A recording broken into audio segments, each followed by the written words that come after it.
Hi, my name is Brandon, and I'm an alcoholic and addict in recovery. The last few days, we've been reading about fear, letting go, staying in the seat of consciousness from the Untethered Soul by Michael A. Singer. Lots of stuff to cover today to get through the rest of this chapter, so I'm going to go ahead and start. Last paragraph on page 63. If you aren't centered, your consciousness is just following whatever catches its attention. You see the car drive by and you're off doing something about it. Another day you see a boat and then it's all about the boat and you forget about the car. There are people like that. They don't hold jobs very well and relationships don't tend to work out for them. They're just all over the place. Their energy is very scattered. So yesterday we talked about this as a great example of why it's so important, especially for people in recovery, to live a life based off intention and principles so that we have guidance in what we're doing and don't get this scattered type of energy. But that's not all. And so on the next page, he gets into our ability to do this. So he says, you have the ability to not go with any of these thoughts. You can just sit in the seat of consciousness and let go. A thought or emotion emerges, you notice it, and it passes by because you allow it to. This technique of freeing yourself is done with the understanding that thoughts and emotions are just objects of consciousness.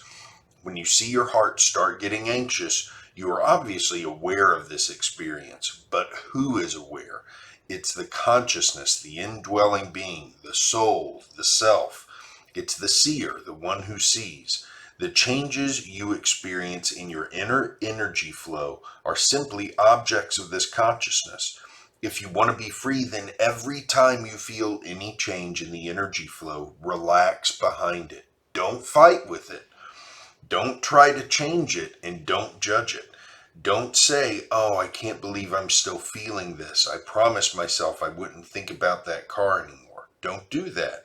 You'll just end up going with the guilt thoughts instead of the car thoughts.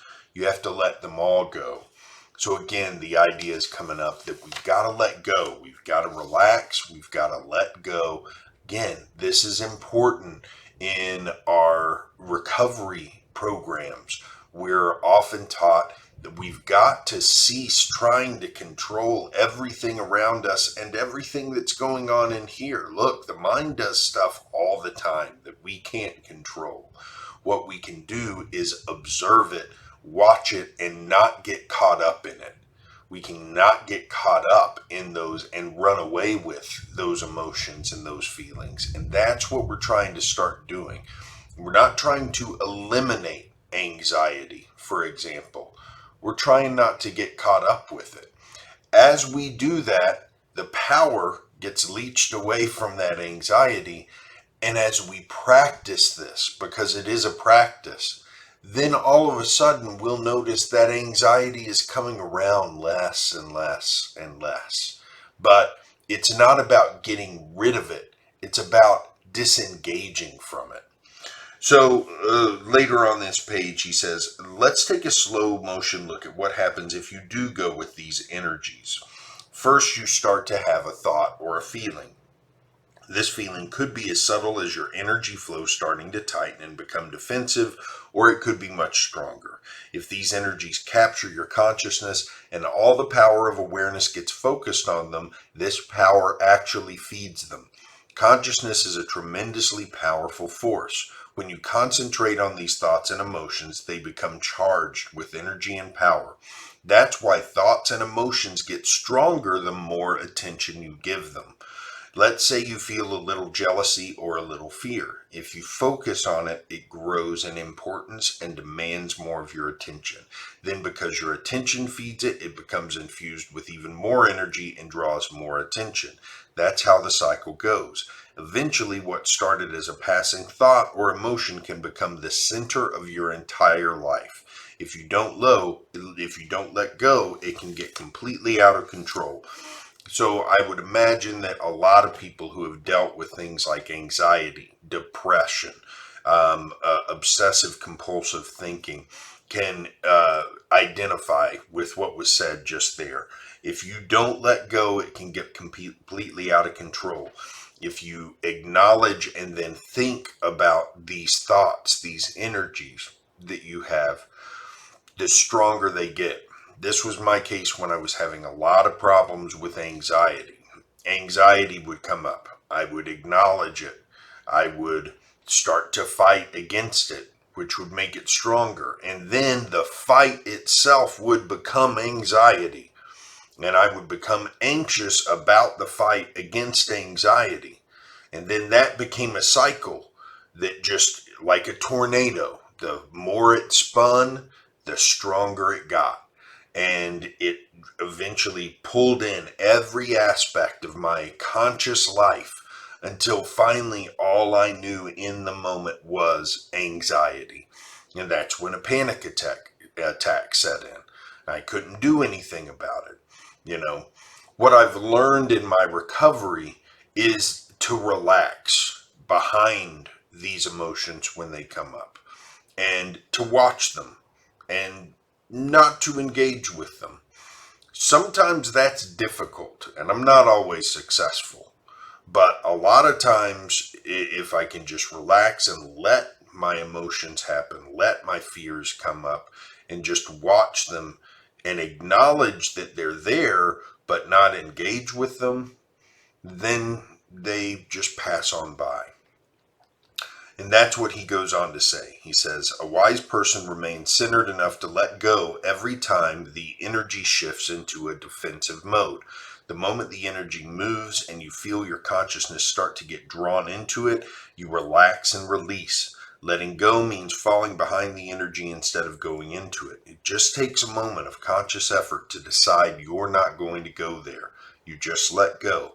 It's simply a matter of taking the risk that you're better off letting go than going with the energy. When you're free from the hold the energy has on you, you will be free to experience the joy and expansiveness that lives within you. So you decide to use life to free yourself. You become willing to pay any price for the freedom of your soul.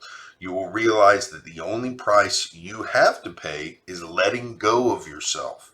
Only you can take inner freedom away from yourself or give it to yourself. Nobody else can.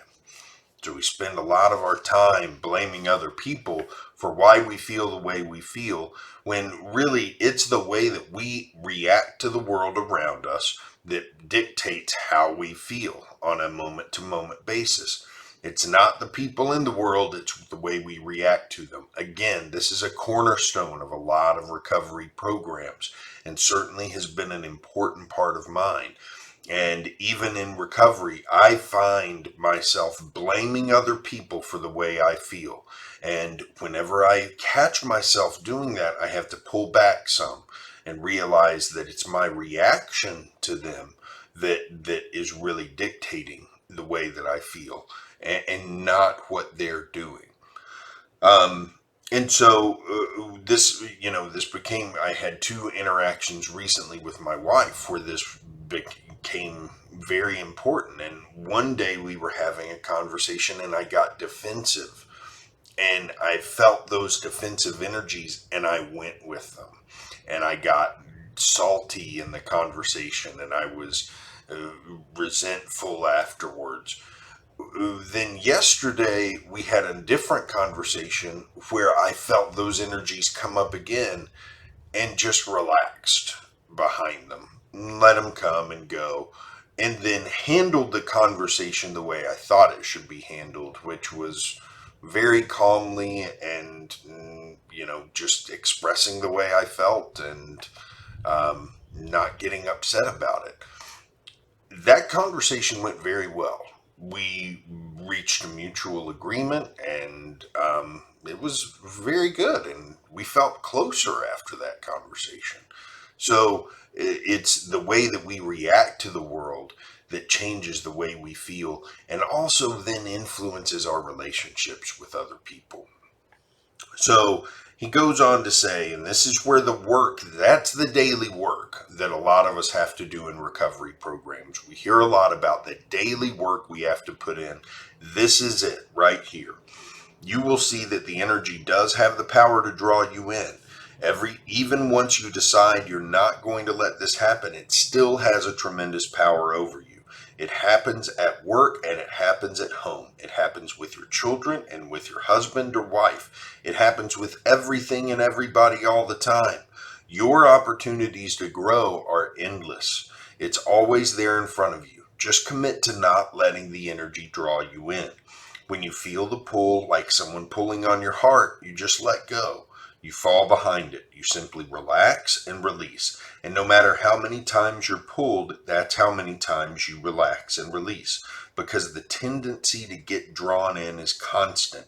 The willingness to let go and fall behind has to be constant. So this constant work, this constant awareness, this is what I consider a huge part of the work of my own recovery program.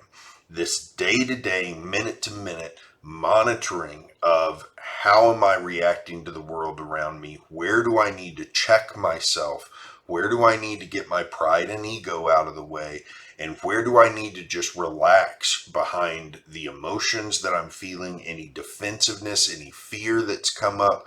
Where do I need to let go of that stuff and move forward just by doing whatever the right thing is in that situation? Not based on my emotions, not based on my fear or my anxiety or my jealousy or my pride or my ego, but where do I need to just do what I know the right thing is based on my values and the principles I've decided to use to guide my life? And once I can do that, then usually things turn out pretty well. But that's the work that I have to do on a minute by minute basis. And that's the work of this program. That's the work of a lot of recovery programs. So he finally says all the attractions, repulsions, thoughts, and feelings don't make any difference. They don't make you pure or impure. They are not you. You are the one who's watching, and that one is pure consciousness. Don't think you'd be free if you didn't have these kinds of feelings. It's not true. If you can be free even though you're having these kinds of feelings, then you're really free, because there will always be something. So again, the idea is not that we eliminate these feelings from our lives. We're not going to eliminate fear from our lives. That's a natural thing. And in some cases, it makes sense. It alerts us to something that we need to be a little bit more aware of. But we don't allow these emotions to run away with us. We don't allow ourselves to follow them in the same way that we might have during our addiction, because that's what leads us down the road to trouble. So tomorrow we'll get into the next part of the book. In the meantime, I hope you have a great day, and I'll see you back here with more in the morning.